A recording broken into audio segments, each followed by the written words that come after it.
మహాగణపతిం మనసా స్మరామి మహాగణపతిం మనసా స్మరామి. TR creations family అందరికీ నా హృదయపూర్వక ధన్యవాదాలు. అలాగే ఈ 28వ తారీఖు నుంచి ఇక కొత్త సంవత్సరంలోకి అడుగు పెట్టబోతూ ఉన్నాం, జనవరి 3వ తారీఖు వరకు కూడా.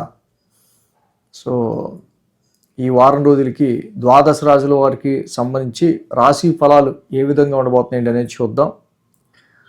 అలాగే ఈ 29వ తారీఖు సోమవారం బుధుడు ధనస్సు రాశిలోకి మారుతున్నారు. వృశ్చికం వెరీ ఎనిమిక్ సైన్, ఆయనకి చాలా వరకు శత్రుక్షేత్రం అది. సో ఆయన ఎనిమిక్ సైన్లో నుంచి ధనుర్ రాశిలోకి మారుతూ ఉన్నారు. అలాగే ఈ వారం మనం చూసినట్టుదే కనుక చంద్రుని యొక్క గమనం కూడా మీనం, మేషం, వృషభం, మిథునం, సో ఈ రాశుల మీదుగా చంద్రుని యొక్క గమనం కూడా ఉంది. మిథున రాశిలో గురువు గారు వక్రస్థితిలో, సింహరాశిలో కేతువు, ధనువు రాశిలో రవి, కుజ, శుక్ర, బుధులు.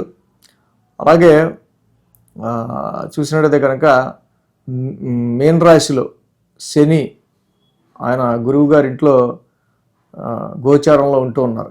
ఈ విధమైన గ్రహస్థితి ఆధారంగా ద్వాదశ రాశుల వారికి సంబంధించి రాశి ఫలితాలు ఏ విధంగా ఉండబోతున్నాయి ఏంటి ఈ వారం చూద్దాం. ఇప్పుడు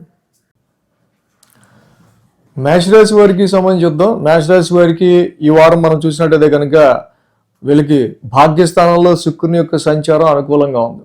శుక్రుడు ఒక్కళ్ళే అనుకూలంగా ఉన్నారు, మిగతా 8 గ్రహాలు ప్రతికూలంగా ఉన్నాయి.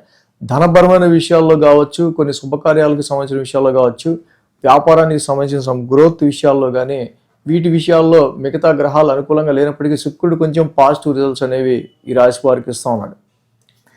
అదేవిధంగా ఈ రాశికి మనం చూస్తే కనుక 12, 1, 2, 3 స్థానాల మీదుగా చంద్రుని యొక్క సంచారం ఉంది. సోమ, మంగళ, శుక్ర, శని 4 రోజులు కూడా ఈ రాశి వాళ్ళకి చంద్రబలం అనుకూలంగా ఉంది.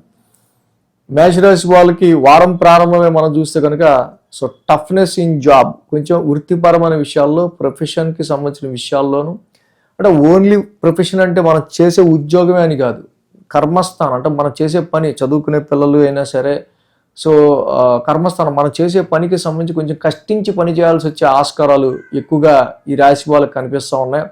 అలాగే ఈ సమయంలో అంతర్గత శత్రువులకి సంబంధించి సో ఇక్కడ మొత్తానికి ఏదో కొంచెం యాంటీజం పెరుగుతుంది మన మీద అని ఒక అంతర్గత శత్రువులకు సంబంధించిన విషయాల్లో ఇప్పుడిప్పుడే వీళ్ళు రియలైజ్ అవుతూ ఉంటారు. అంతర్గత శత్రువుల విషయంలో, అంతర్గత శత్రువులు అంటే ఓన్లీ ఇక్కడ మనకి మనుషుల రూపంలోనే కాదు, ఆరోగ్యానికి సంబంధించి హెల్త్ పాయింట్ ఆఫ్ వ్యూలో ఆరోగ్యానికి సంబంధించిన విషయాలు కూడా అంతర్గత శత్రువులతో సమానమే. సో ఇలాగా కొంత శని యొక్క సంచారం ఈ రాశి వాళ్ళకి మాత్రం ప్రొఫెషన్ రిలేటెడ్ ఇష్యూస్లో కొంచెం స్ట్రెస్ని, కొంచెం ఎక్కువ కష్టాన్ని తీసుకొస్తూ ఉంది. సో అలాగే శోభ, మంగళవారాల్లో రాశిలోనే చంద్రుని యొక్క సంచారం, రాశిలో చంద్రుని యొక్క సంచారం ఉండడం ఈ రాశి వాళ్ళకి మెయిన్గా మనం చూస్తే కనుక ఆ రాశి అధిపతి కుజుడు భాగ్యస్థానంలో ఉన్నారు.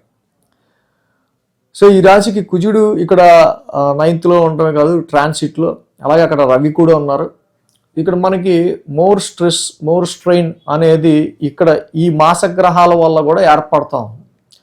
మెయిన్గా ఈ వారం మనం నెమ్మదిగా ఏంటంటే ఫైనాన్షియల్గా మనం చూస్తే కనుక వెల్త్, గెట్టింగ్ ఆఫ్ వెల్త్ అంటే సంపాదన కొంచెం తగ్గటము, ఖర్చులు కొంచెం పెరగటం, అది ఫ్యామిలీ వైపు కావచ్చు, ఇంకా ఇతరత్ర కొన్ని విషయాల రీత్యా కావచ్చు, ఖర్చులు అనేవి కొన్ని పెరగటం ముఖ్యంగా మనం గమనించదగిన విషయం ఈ వారం. సో అలాగే బుధ, గురువారాలు చూస్తే ద్వితీయ స్థానంలో చంద్రుని యొక్క సంచారం, అలాగే మనం చెప్పుకున్నాం ఆ రాశ్యాధిపతి శుక్రుడు కొంచెం కొద్దో గొప్ప భాగ్యస్థానంలో ఉన్నారు.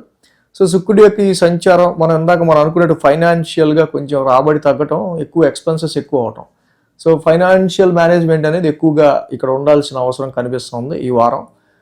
అలాగే శుక్రుడి యొక్క సంచారం వల్ల కొద్దో గొప్ప వ్యాపారానికి సంబంధించి కావచ్చు, ధనపరమైన విషయాలకు సంబంధించి కావచ్చు, ఇక్కడ బుధ, గురువారాల్లో కొంచెం పాజిటివ్ రిజల్ట్స్ అనేవి మనకు కనిపిస్తూ ఉన్నాయి.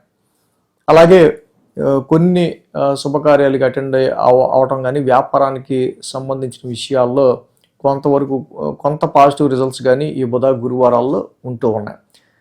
ఇక వారాంతానికి శుక్ర శనివారాల్లో మనం చూస్తే కనుక సడన్ జర్నీస్ కావచ్చు, షార్ట్ జర్నీస్ కావచ్చు, లాంగ్ జర్నీస్ కావచ్చు, ఈ రాశి వాళ్ళకి మనకి ఎక్కువగా కనిపిస్తూ ఉన్నాయి. చంద్రుడి తృతీయ స్థాన సంచారం ముఖ్యంగా ఎక్కువగా కమ్యూనికేషన్, మీరు ఎక్కువగా ఓవర్ కమ్యూనికేషన్ చేయాల్సి వచ్చే ఆస్కారాలు కూడా ఈ రాశి వాళ్ళకి కనిపిస్తున్నాయి. ఏదైనా సరే జర్నీస్లో ఎక్కువ స్ట్రెయిన్, ఎక్కువ స్ట్రెస్ అనేది ఉండే ఆస్కారాలు ఎక్కువగా ఈ రాశి వాళ్ళకి ఎలివేటెడ్గా కనిపిస్తూ ఉన్నాయి. ఇక్కడ వ్యాపారానికి సంబంధించి తీసుకునే డెసిషన్స్లో కానీ, ఉద్యోగంలో ఆఫర్స్కి సంబంధించిన విషయాలు కానీ, సో ఏదైనా ప్రాజెక్ట్కి సంబంధించిన విషయాలు కానీ, ఇవన్నీ కూడా కొంచెం స్తంభన జరుగుతూ ఉంది. సో ప్రజెంట్ ఉన్న పొజిషన్ మనకి స్టాగ్రేట్గా ఉన్నట్టు అనిపిస్తూ ఉంటుంది. కాబట్టి సో వ్యాపారంలో అయితే ఉన్న స్టాక్తోనే మనం వ్యాపారాన్ని నడపటం, కొత్తగా తీసుకొచ్చుకోకుండా ఉండటం ఈ టైంలో మంచిది. సో అలాగే ఇక్కడ ఎక్కువగా ఏదైనా రావాల్సిన డబ్బుల మీదే హోప్ పెట్టుకుని ఉన్న వాళ్ళకి మాత్రం కొంచెం ఈ విషయంలో సో దాని మీద ఎక్కువ కాన్సన్ట్రేట్ చేయకుండా, ఎందుకంటే మనీ స్ట్రక్కింగ్ కానీ రావాల్సిన డబ్బుల విషయంలో కొంచెం ఆదాయం మనకి బౌండరీగా ఉండే ఆస్కారాలు ఎక్కువ కనిపిస్తున్నాయి. కాబట్టి ఫైనాన్షియల్ మేనేజ్మెంట్కి కూడా ఎక్కువగా ఈ రాశి వాళ్ళు కొంచెం ప్లాన్ చేసుకోవడం అనేది మంచిది. సో ఏదైనా ఇక్కడ ఈ రాశిలో చదువుకునే స్టూడెంట్స్, విద్యార్థులు ఎవరైతే ఉంటారో ఎడ్యుకేషన్ పరంగా కూడా కొంచెం స్ట్రెయిన్, కొంచెం స్ట్రెస్ ఈ రాశి వాళ్ళకి ఎక్కువగా కనిపిస్తూ ఉంది. సో ఈ సమయంలో అనవసరమైన తిరుగుడు, అనవసరమైన అలవాట్లు, లేకపోతే అనవసరమైన ఫ్రెండ్షిప్తో కాలయాపనలు వీటి మీద ఎక్కువ జరగకుండా కాన్సన్ట్రేట్ చేయాల్సిన అవసరం తల్లిదండ్రులకు ఉంది. సో మేజర్గా ఇక మ్యాచెస్ విషయాల్లో అయితే కనుక ఇప్పుడున్న ప్రస్తుత పరిస్థితుల రీత్యా కాన్సన్ట్రేషన్ కొంచెం ఈ స్ట్రెస్ తగ్గా చూద్దాంలే అన్నట్టుగా పరిస్థితులు ఉంటాయి. సో ప్రతి శనివారం శనికి తైలాభిషేకం చేసుకోవడం, నిత్యం నీలాంజన సమాభాసం చదువుకోవడం రాశికి చాలా మంచిది. అలాగే రవి కుజ బుధుల యొక్క భాగ్యస్థాన సంచారం ఏదైతే ఉందో, ఇక్కడ విష్ణు సహస్రనామ పారాయణం, విష్ణు ఆరాధన, సుబ్రహ్మణ్య స్వామి ఆరాధన, ఈ రెండూ చేసుకోవడం, సుబ్రహ్మణ్య స్వామి ఆలయ దర్శనం చేసుకోవటం, వీటి వల్ల మేష రాశి వారికి ఇంకొంచెం బెనిఫిటబుల్గా మీకు చక్కగా ఈ రిజల్ట్స్ ఉండే ఆస్కారం ఉంటాయి ఇవి చేయటం వల్ల. ఈ వీడియో కనుక మీకు నచ్చినట్లయితే లైక్ చేయండి, షేర్ చేయండి. మరిన్ని అప్డేట్స్ కోసం సబ్స్క్రైబ్ చేయడం మాత్రం మర్చిపోకండి.